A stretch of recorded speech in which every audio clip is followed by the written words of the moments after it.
Hello বন্ধুরা, আশা করি সকলে ভালো আছেন। আমিও ভালো আছি। আজকে লাইভে আসলাম কোর্টে যাওয়ার আগে। আমি সবসময় বলি যে ভিডিও শুরু করার পূর্বে আমার ফোন নাম্বারটা বলি 01711921416। এই নাম্বারে আপনারা যোগাযোগ করবেন, ব্যস্ত বলে হোয়াটসঅ্যাপ এবং ইমোতে যোগাযোগ করবেন। আমি সৈয়দ নজরুল ইসলাম ভবন, ময়মনসিংহ জেলা জজ আদালতের নিচতলায় বসি এবং ঈশ্বরগঞ্জ যোগ্য আদালত আইনজীবী সমিতির নিচে নিচতলা, যেটা ফার্স্ট ফ্লোরে বসি। ঢাকা উত্তরা, বাড়ি 12 রুট 33, সেক্টর 7। শুক্রবার শনিবারে সেখানে বিকাল টাইমে বসি। যারা আমার সাথে সাক্ষাৎ করতে চান তারা ফোনে ব্যস্ত পাইলে আমার মোবাইল নাম্বারে যোগাযোগ করতে পারেন। আজকে কোর্টের আপনারা জানেন যে সিভিল বা দেওয়ানি মামলার কিছু কোর্ট বন্ধ, একেবারেই বন্ধ।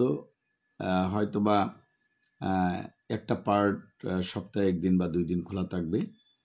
আর যারা আপনার ক্রিমিনাল মামলার কোর্টও অনেকগুলো বন্ধ থাকবে, অনেকগুলাই খোলা থাকবে। যারা আমার সাথে সাক্ষাৎ করতে চান মামলা সংক্রান্ত বিষয় নিয়ে, যেমন আজকেও এডিএম কোর্ট মামলা রয়েছে, সেখানে জমি সংক্রান্ত একজন আমার কাছে সকালবেলা ফোন করেছিলেন যে স্যার আজকে শুনানির তারিখ রয়েছে, সেখানে যাব। এরপরে আরেকটা মামলা রয়েছে, সেখানেও যাব ক্রিমিনাল কোর্টে। যাক, আমি যে কথাটা বলতেছিলাম যে যারা জমি সংক্রান্ত মামলা করতে চান অনেকেই আমার সাথে বাসা যোগাযোগ করতে চান। 16/1 পাদ্রী মিশন রোড, আলিয়া মাদ্রাসা মোড়, দোতলা আমার যে চেম্বার রয়েছে সেখানে যোগাযোগ করতে চান। তাদের উদ্দেশ্যে বলবো যে আপনি যোগাযোগ করার পূর্বে কী কী কাগজপত্র সংগ্রহ করতে হবে, বা সিভিল হোক বা ক্রিমিনাল, দেওয়ানি বা ফৌজদারি মামলার ক্ষেত্রে যিনি মামলা করবেন উনার আইডি কার্ডের প্রয়োজন পড়ে এবং সুনির্দিষ্ট ঠিকানাটাও যাতে থাকে সেটাও কিন্তু নিশ্চিত করতে হবে। আর যাদের বিরুদ্ধে করবেন 10 জন, 12 জন, 15 জন এরকম কোনো মামলা বা 5 জন, তাদের সঠিক নাম, বয়স, অ্যাড্রেস সঠিকভাবে থাকতে হবে। যদি সেইগুলো না থাকে তাহলে কিন্তু আপনি মামলা করতে অসুবিধা হবে। আর যারা সিভিল মামলা করেন তাদের প্রয়োজনীয় কাগজপত্রগুলো, রেকর্ডীয় কাগজপত্রগুলো প্রয়োজন হয়, যেমন সিএস রেকর্ড হোক বা ROR বা এস রেকর্ড অথবা BRS রেকর্ড। এই রেকর্ডগুলোর কিন্তু খুবই প্রয়োজন পড়ে। আর দলিল থাকলে দলিল সংক্রান্ত, এবং আপনার উত্তরাধিকার সার্টিফিকেট, সাকসেশন সার্টিফিকেট আপনার প্রয়োজন পড়ে, এবং আপনার ফরায়েজ করা আছে কিনা এগুলোও কিন্তু কাগজ প্রয়োজন পড়ে। সুতরাং একটা ফাইল করে সেইখানে আপনি কপি করে একটা ফাইল এরকম নিতে পারেন, নিয়ে আপনি ফাইলের ভিতরে কাগজপত্রগুলো সংরক্ষণ করতে পারেন রেকর্ড ফাইলের মধ্যে।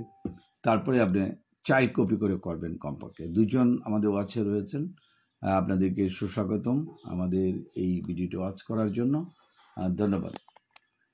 ফাইলটা সংরক্ষণ করার পরে আপনি আমার সাথে সাক্ষাৎ করতে চাইলে ফোন করে চলে আসবেন। আর যদি অন্য অ্যাডভোকেটের সাথে সাক্ষাৎ করতে চান কাগজপত্রগুলো কিন্তু গুছিয়ে নিতে হবে। আপনি ক্রিমিনাল মামলা করলেও আপনার আইডি কার্ড বা আপনার প্রয়োজনীয় তথ্য, যেসব কাগজপত্র লাগে, যদি পুলিশ কেস হয়ে থাকে সেখানে যদি কাগজপত্র থাকে, জমি সংক্রান্ত মামলারও যদি আপনি জিডি করে থাকেন সেই কাগজটাও কিন্তু প্রয়োজন হবে। কিন্তু আপনি একটা একটা করে কাগজ করে কতক্ষণ হয়তো আলাপ করলেন, লাস্টে বললেন যে আমার তো কাগজপত্র নেই, আমি এখন মামলা করতে পারছি না। আর একজন অ্যাডভোকেটের কাছে গেলে আপনার একটা কাউন্সিলিং ফির প্রয়োজন পড়ে। মতিউর রহমান ভাই, ধন্যবাদ আমাদের এটা ওয়াচ করার জন্য।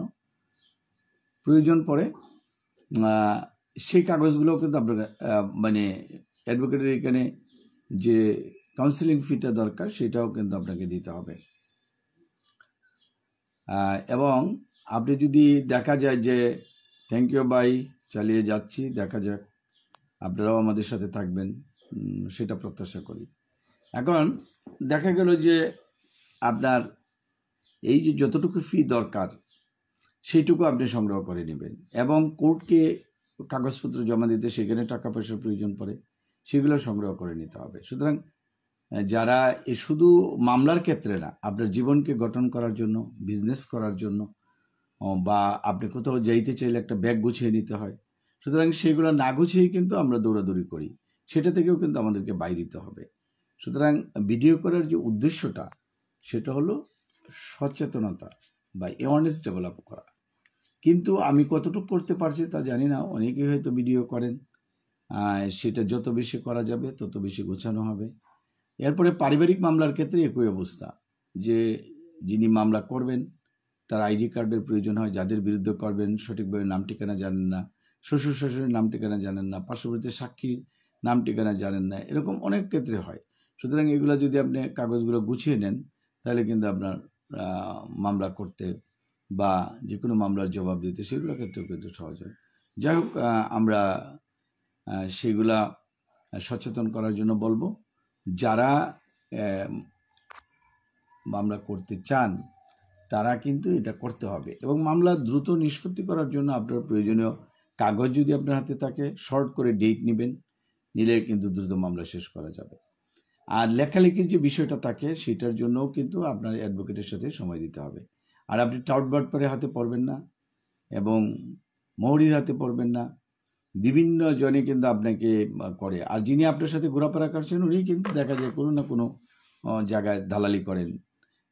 সেই দালাল ছাড়া কিন্তু আপনি মামলাও করতে পারেন না। সুতরাং আপনাকে বলবো যে আপনি যতটুকু সচেতন হবেন, সরাসরি অ্যাডভোকেটের সাথে কথা বলবেন। অ্যাডভোকেট যদি দেখা যায় গাফিলতি করে, একজন ডক্টর আমরা কেন বদলাই? একজন রোগী ভালো না হলে আরেকজনের কাছে যায়।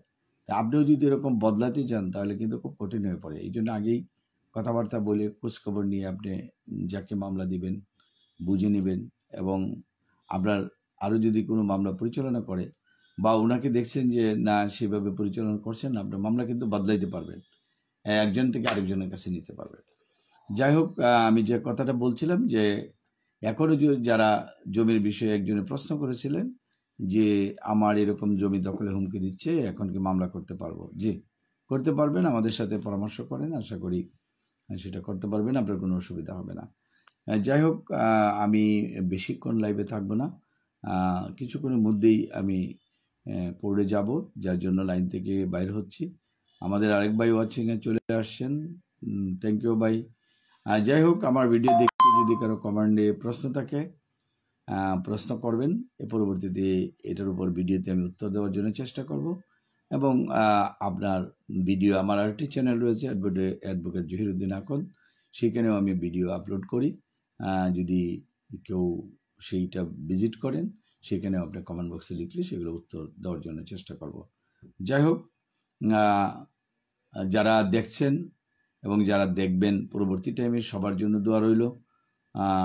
দোয়া করি আপনারা যাতে ভালো থাকেন, আমার জন্য দোয়া করবেন। সবাইকে ধন্যবাদ জানিয়ে আজকের লাইভটি এখানে শেষ করছি। Thank you.